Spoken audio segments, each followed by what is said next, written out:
Hey everybody, welcome back to the Paid Search Podcast YouTube channel. Jason here, Chris there. Chris, tell hi to everybody. Hi to everybody. Little pre-show action, Chris. Yeah, this is the exclusive.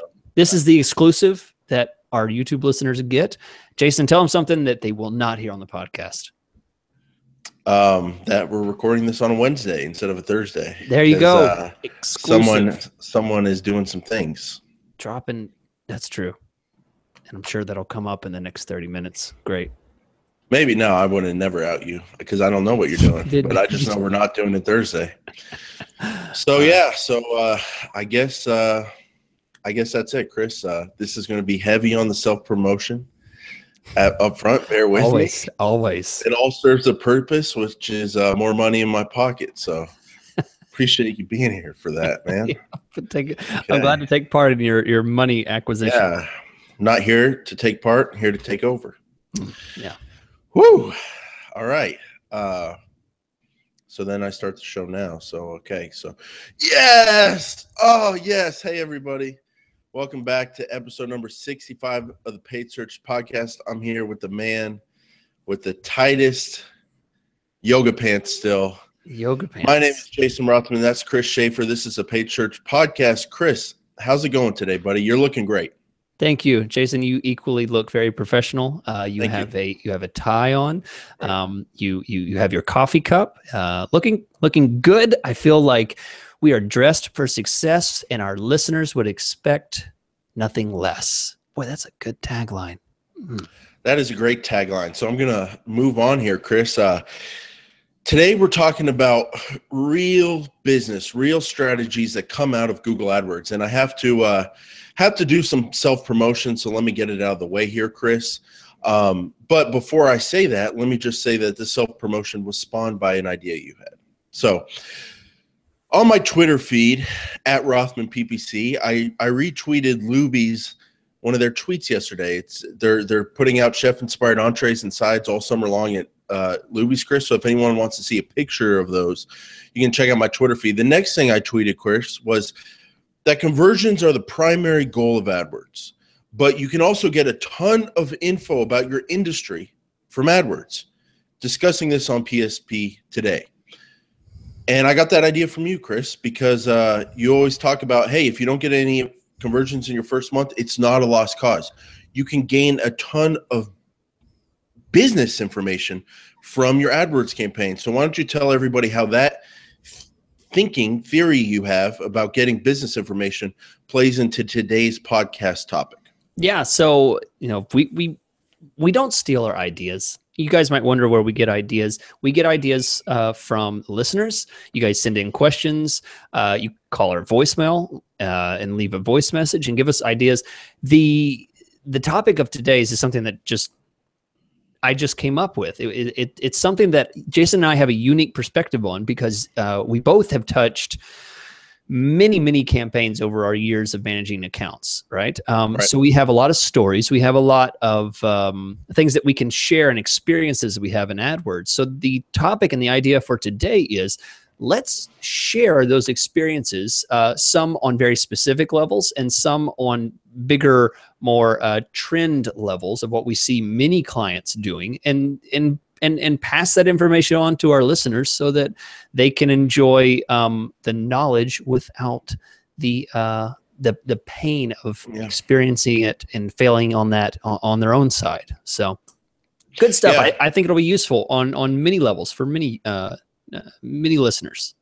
Yeah, I think for AdWords manager type peoples, it'll help them convey the value of AdWords to their potential clients. And then for business owners, it can spark some ideas on how you can use your AdWords information to do better at your overall business kind of outside of AdWords. So with that said, Chris, we'll get into some examples here of how AdWords information can impact real strategies and real business decisions. So my first example, Chris, was working for a moving company or with a moving company on their AdWords campaign. Of course. You are the best. Well, it goes unsaid at this point, but why not say it again? If anybody needs someone to manage their moving company AdWords campaign, I can guarantee you it's like my mom was a mover and my dad started AdWords and then they had me. It's like, it's a mix of best of both worlds here. So I work with a lot of movers, but Chris, not all my movers are successful when they start out. And one of the moving companies I was working with, they were a new moving company. They thought things were going great. And in their world, they were, because they were like, hey, we're going to start a moving company. They started a moving company. They started getting calls. They started doing business, and they were on fire. Like, they felt so good about their business because they wanted to start a business and it was working. But it could be a lot better than it was going, because one thing they found out through AdWords, which they had never known before, was that they were missing 30% of their calls. The calls were being rerouted to one of the owner's cell phones. They were handling the calls. Owners do a lot in their business. They're on the go a lot. And we could see from the Dimensions tab in Google AdWords, the call reporting, call details section of the Dimensions tab, which not a lot of people know about, but a lot of great information in there. We are tracking every single call from AdWords, both mobile and when people call from the website. And they were missing 30% of their calls, Chris. It would say missed. And so what that taught them is that they need to get serious about their intake, maybe hire someone for a very small dollar amount per hour just to be on the phones and be able to answer every single call that they're paying a ton of money for. So they would have never known this if they weren't running AdWords, because they thought things were going great and they were doing pretty good, but they did not realize that almost a third of their calls, potential business, was being missed.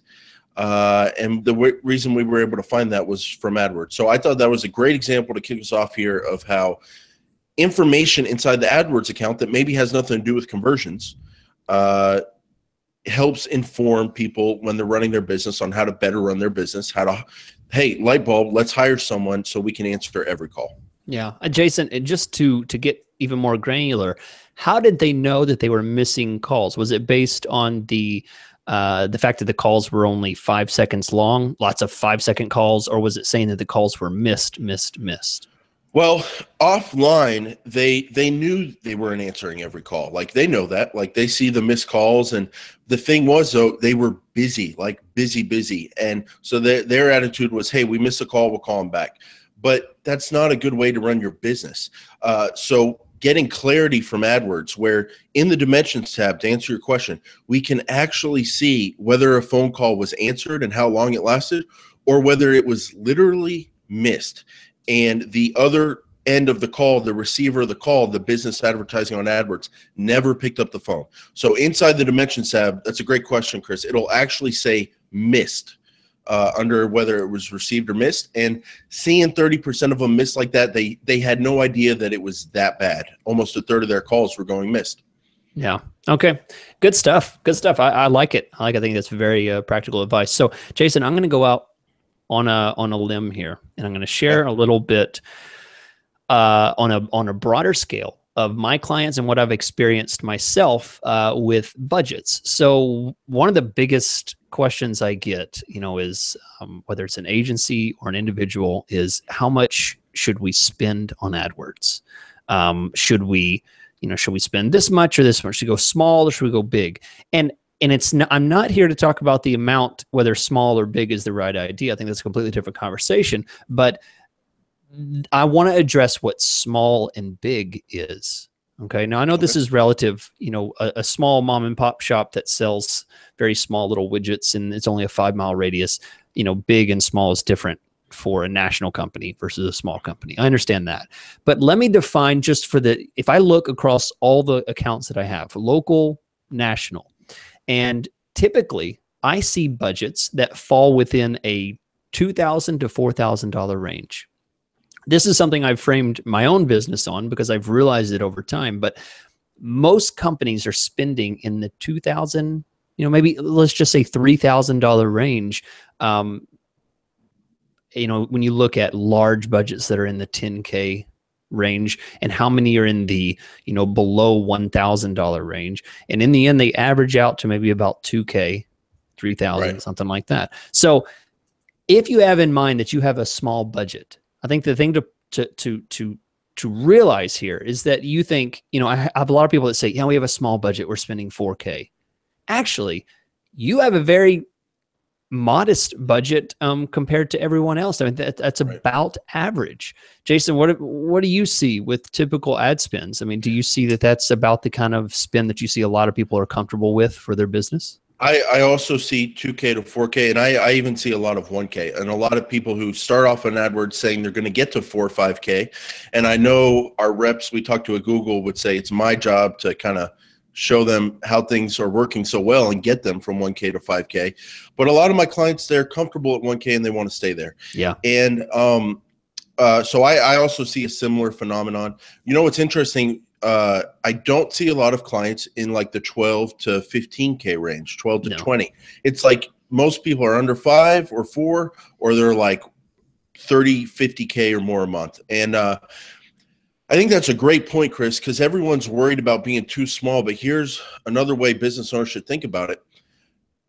If I run a business, and I do, I don't want one source, no matter how much I like them or respect them, Google, being the source of all my new business. I want word of mouth. I want to run a Facebook campaign. I want Google.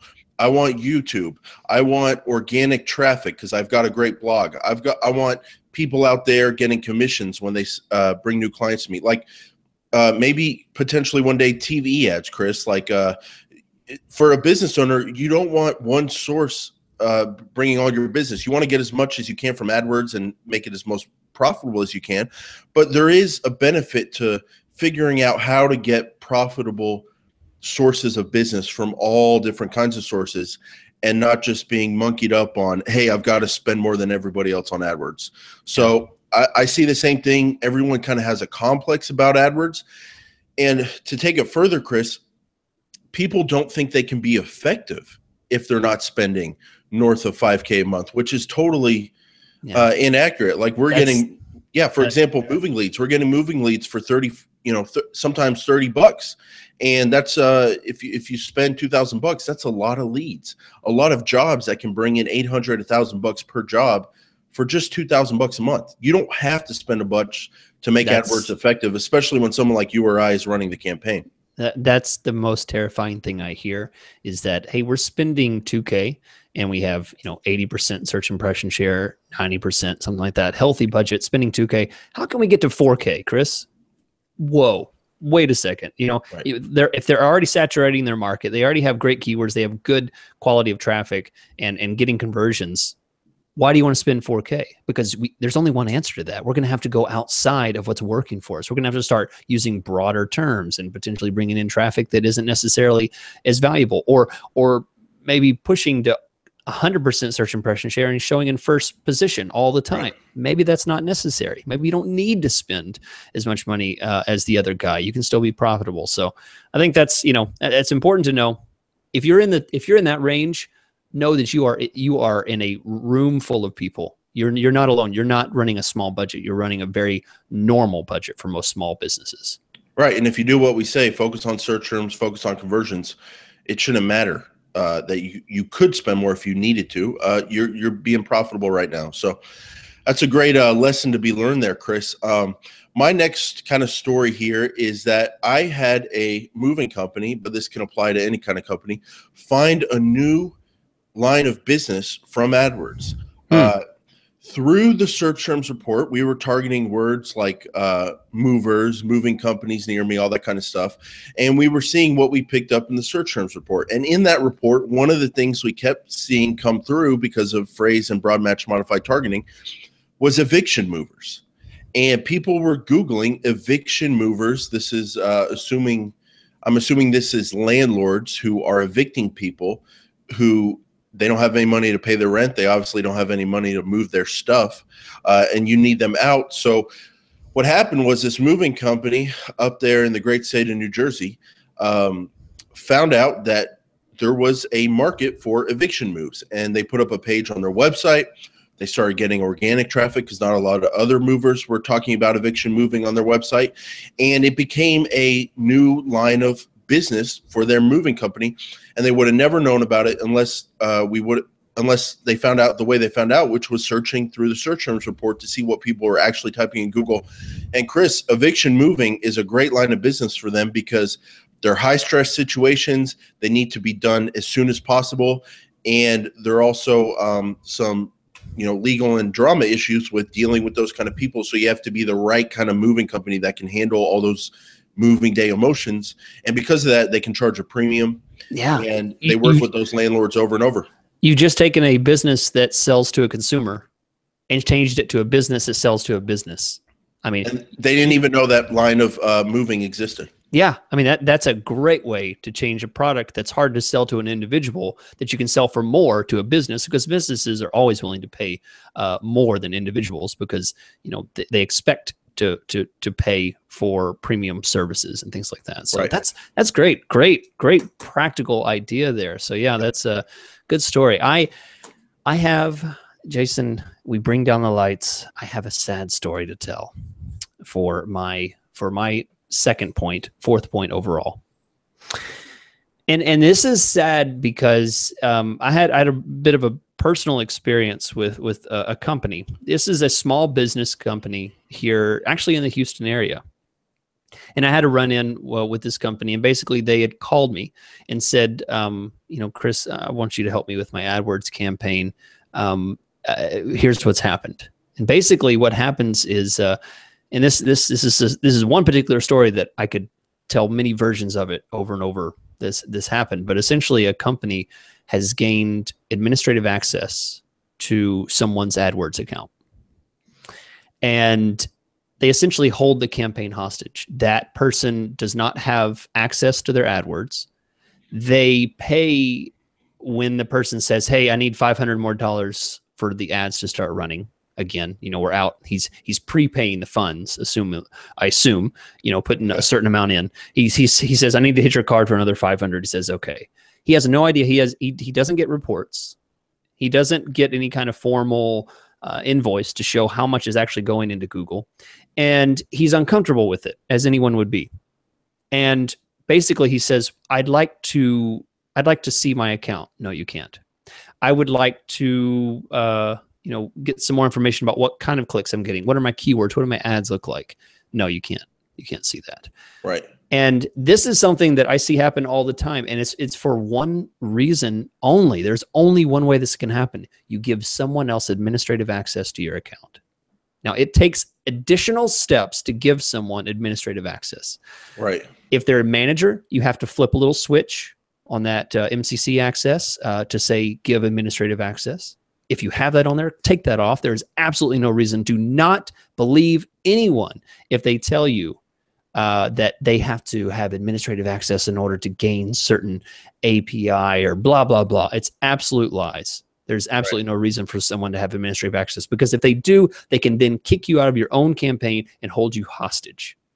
They can hold your account hostage and say, if you go with anyone else, you can't have your account anymore. We own this account. Now, this is nothing Google can do anything about. Just to be clear, you cannot go complain to Google and they will fix it for you. That is not their problem. Yeah, they will not do it. So-and-so is officially the administrative owner. So why should we believe you?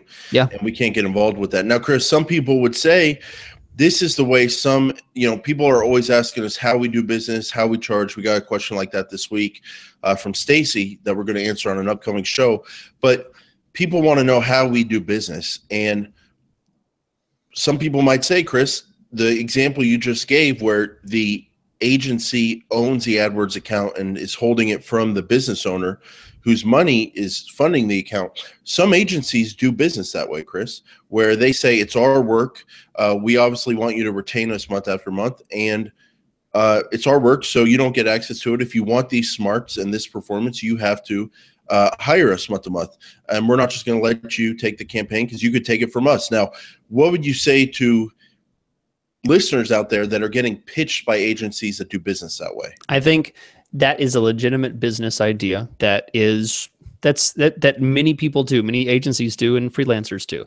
And it's understandable that they would do that because it is their work. But I will say, for the person that's purchasing service under that umbrella of a person having full administrative access, make sure you are paying less, because you are not paying for their time. You're paying to rent a set of keywords and ads and campaign setup. You do not own that. So you should essentially pay less, in the same way that that I have Spotify, but I don't pay for access to millions of albums and things that I don't actually own, I pay a very small premium in order to have access and rent that material for a short amount of time. So make sure you're not paying full price for that, because it is absolutely not yours. You have no right to it. And if you stop paying, it'll be gone like that, and you have to start fresh. Right. And so everyone knows the way you and I do business, if a client comes to us, whether it's a new AdWords campaign or an existing one, it's our client's campaign. And we come in there and we get access to manage it, but we leave it in the client's hands. It's their ownership. And of course, you and I want to be on the account forever, but we earn that position exactly by doing a good job with the AdWords performance each month, and then doing a good job being, with client communications and all that. So it's the same end result, but our clients actually own the account. And if we died or went into a new business or did not do a good job and they wanted to fire us, they have that option. Yep. And there's so many people offering it our way, Chris, and doing a really good job for clients. I would say I'd go a step further and say not only pay less if the agency is going to say they own the account, but maybe don't do business with them. Yeah. Because there's so many people like us who would do a good job and let you still be the owner. It's a good point. Yeah. Yep. So this next example here, Chris, was I had a company, we're running ads, and they were able to make a real life business decision about their pricing by testing their pricing in the ad copy, running an experiment and seeing which one got, like, so if they're going to charge $175 an hour versus $125, we ran AdWords experiments all the time, testing out new pricing to help inform them as a business owner how the market would respond to different prices, and basically to see how much they could get away with charging. And we could do it very quickly and gather a lot of data through AdWords. They didn't have to call their website guy and edit the website. They didn't have to do all that kind of stuff, edit their brochures or whatever. We just changed ad copy. And it's a very quick, efficient way to test things. And they were able to make pricing decisions by putting different prices in ads and seeing how it affected click-through rate and conversion rate. So I thought that's a great way business owners can make a business decision from AdWords. Yeah, I have an even bigger decision that a company made once. We ran ads with different names of companies in the ad because they were considering a brand change. Okay. So we used the response that people had in the ad copy in order to rename their company. That's a fantastic idea. Yeah, I mean, it's so people seem to respond and understand the things that made more sense, that seemed more practical with what, whatever service they were providing. So people essentially voted by clicking on ads, and they ended up going with the set of ads that had the best click-through rate, or the company name that had the ads with the best click-through rate. I love it. Yeah. So, all right. Again, I'm going to harp on budgets and spend and stuff, okay? Because I feel like this is, again, I was honest when I said it. This is a big topic, and it comes up no matter what, big or small. And I want to talk about budgets and AdWords, okay? So we've discussed what a typical median budget might be, 2 to 4, 1,500, something like that. Okay, so the idea is below that. And let's say that you want to run a small campaign. I've always said it for many years, any budget will work in AdWords. You want to spend $100, you can still run an AdWords campaign. You want to spend $300, that's fine. I mean, we can get the same type of results, but there's only one thing that changes. And, well, I should say there's two things that change. One thing that should change is the volume of clicks that you get. It's not calculus. It's just simple arithmetic. You can only afford so many clicks. When your budget runs out for the day, those clicks will stop. So you don't get as many clicks when you spend $300 versus $3,000. Right. Okay. Pretty straightforward. Here's the other thing that should change. And a lot of people miss this second one. Your expectations should change. And I have this happen a lot with my clients. I see a lot of them say, we want to start small and grow. And they forget that they said and grow, because they think if I spend $300 now, I need proof. This better change my business. And the fact is, I've learned over the years that people forget that they're only paying $300. They let something sit for 30 days and they think, why isn't this changing my world? Why isn't this making, a drastic change? So Right. the lesson here that I'd like to share is that keep your expectations at the level of your budget. If you want to take something heavy and hard, just because you can choose your own budget does not mean you should cheap out with AdWords. Right. If a newspaper came to you and with a deal on how to advertise, they're not going to say, "Would you like to spend $100 on this?" They're going to say, "No. In order to get serious with this, with the type of things we are suggesting, you need to spend at the 15K level." Right. You need to spend a significant amount. So why do people approach AdWords in a way that would somehow think that it's a magic pill, right. P-I-L-L, that they can take and suddenly get leads at astoundingly low rates? That's not the case. Right. So I've never thought about it that way, Chris, but I experience the same problem all the time where people get wildly delusional about the results that you get from AdWords. And I've experienced it just like you all the time. And if you do not want to do business with me, if you do not want me to take you on as a client, fill out the lead forms on my website and tell me you're expecting something wildly unrealistic, like 100 moves a month for a budget of $300 a month, when one move can bring in $800 to $1,000. Are you really going to make $30,000 on a $300 investment? Yeah, it's ridiculous. But I've never thought about why that happens with AdWords, Chris, but I think you're onto it. I think it's because you can go so small. And like a newspaper, like you said, it's never going to sell you a package for $200 a month. You got to put it in some real money. But with AdWords, you can go small if you want to. And I think people don't think about that other side of the equation. What happens when you lower your budget? Of course, your results are going to go down as well. Yeah.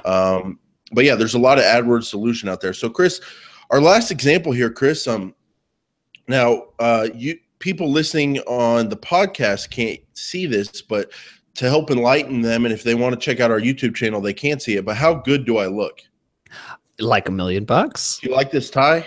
Yeah, sure. Pop? Does it pop? I'm not a big fan of ties, so I'm just going to say, yeah, sure. I'm a big fan of success, Chris. Okay. And I've seen a lot of successful people wear a lot of ties. So okay. It took me 28 years to figure that out, but I finally did the equation. But you can see the purple in the tie matches like, the purple in the shirt and brings out the dark blue in my eyes. So yeah. I love dressing well, and this is a new thing for me. And I found a great local suit store for men here in Oklahoma City. And we had an interesting thing happen. Running an AdWords campaign. This is not for the company in Oklahoma City, but they also are experiencing the same thing. But this was for a company in California, men's suit store, right, Chris? One owner, one store, and people like me who need a good solution are going to come from a long way away, because we don't want to go to whatever store, you all know the brand, where you're not going to get good service. We want good service. So we're running an AdWords campaign. We look at our locations and we're targeting the full region, Chris, because a big region where people can drive from an hour away. And we saw that this one town, they were getting a lot of like good conversions and good traffic from. And it convinced them so much that people in this town were underserved, that they'd be willing to do a search, call this business an hour away, and get on the phone with them and come in. They felt it in their business, asking people where they're from and how they found them. They felt it in the AdWords campaign, seeing the higher than normal conversion rate and higher than normal call volume from this one town an hour away. It convinced them to open a shop in that next door town an hour away and do business there. And they were onto that theory that people from this town were underserved and coming to them an hour away, just from talking to customers. But seeing that data in AdWords, it kind of gave them the confidence to, okay, this is a real thing. There's real data behind this. Let's throw down a down payment and open a store there. So again, it doesn't have anything to do with CPA or anything like that we always talk about, but just a real business decision gained from the data you get from an AdWords campaign, if you know how to access and use that data. That is a cool story. Good. I like that you ended with that one, because that's really cool. I mean, that shows that even without, I assume every one of those clicks, it wasn't, they probably didn't have just an astounding number of conversions just in that one little town, but it was probably the fact that that one little town had so many qualified searches coming from that area. Right. And they made that decision. It wasn't like a massive amount of search volume. It wasn't like, hey, we're going to run a study and see if this has the right confidence level. It was just seeing, okay, there's clicks from everywhere, but look at this like 20-some% conversion rate when our average is like 7. Yeah. What's going on here? That's and then cool. They tied that with their real business data. So that's it, guys. Those are some real business examples and the kind of business side of AdWords, how it can help your business and some things to watch out for. Chris, we're going to wrap up today's show with our favorite thing, reviews. Oh, dude, I've been looking forward to this since I saw this come in a couple of days ago. So I'm ready. Okay, you're ready. I'm ready. The listeners are ready. So I'm going to read this review here. Okay, it's from GPS 710. The title is 5 minutes of info in 30 minutes. It's a 2-star review. Oh. And he says, I must not be your target market. Oh, wait. This is... So there you go, guys. That's what we got from that from iTunes. And it's not the review. No, Jason. No, come on. Come on. Give him the one that you know. Okay. Come on. Fruit Ninja. Okay, so that's our one bad review. I want to take that guy outside and beat his teeth in with my fist, because how can you say, oh man, 5 minutes of info in 30 minutes? I mean, I go on and on about my own business, my newsletter, my Twitter, the way I'm dressed, jokes I come up with, but I get it out of my system in the first 3 minutes. That's not 25. Yeah, that's not 25. Come on, bro. Come on. Give me the one that's going to make my head grow. That's the one. God, come on. Chris, I get so right. Okay. That was all hypothetical. I don't really want to do that to him. So just want to give him a hug and thank him for reviewing us, because unlike some listeners, at least he left a review, Chris. So we got a good review this week. Fruit Ninja in STL. Like that name. They say best AdWords podcast ever. 5 stars. He or she says the insights shared are invaluable. These guys can't put out episodes fast enough. So we really appreciate those reviews. I appreciate those reviews because it helps get our shows more listeners and puts more money in my gritty pockets. But Chris, you really appreciate those reviews. I can tell when someone writes in and talks about our show, it hits you in the heart. So why does that hit you so warmly, man? I mean, I appreciate people reviewing us, but I look at it as a business transaction. We're giving information. They're helping us with a review. But you look at it deeper. So what do those reviews mean to you? Jason, I'm going to completely ignore your question because I'm still not satisfied with what you read. I'm going to go to my apologies, Chris. Mitch's email. Oh, the email. Okay, the email. It was the email. That's the one. Guys, this is how, like, if you're not putting that review on iTunes where it hurts us, what's your name again? Like, I don't even see it. Okay, Chris, man, come on, Mitch. Mitch asked a question, and we'll get to that. But I just wanted to share Mitch's, and I was serious because he sent this just a couple days ago. I just want to. All right, get out the Kleenex box. Here come the tear jerkers. I just love this. This is great. I really enjoy listening to your podcast. By the way, one of the only PPC audio resources where the hosts have personalities. Wow. Did he say hosts plural or did he say Jason? I'm just hosts. Curious. He said hosts. There was plural? an S there. Okay. Plural, okay. Plural. Just checking. So Mitch, I to prove it. I mean, I said it in the email. I love that review. I know you didn't post it anywhere, but still, it's right here in my heart. And that's really funny. I love that. So here we are, Mr. and Mr. Personality. Thank you for listening. Yeah, Chris, we really try to make it a show. We put time into it because you and I have seen those resources online. Sometimes AdWords not the most entertaining thing to listen to, especially if you don't do it 24/7 like us. So, guys, we appreciate the reviews, honestly, wherever you leave them, whether it's in our inbox to be seen by 2 people or whether it's on iTunes to help grow the show. We appreciate it, Chris. So, Chris, we got some good episodes coming up. And we're here on YouTube every week as well. We do extra content on YouTube. So we want to thank everybody for listening. We hope you enjoyed the episode, and we'll see you next Monday with episode 66 of the Paid Search Podcast.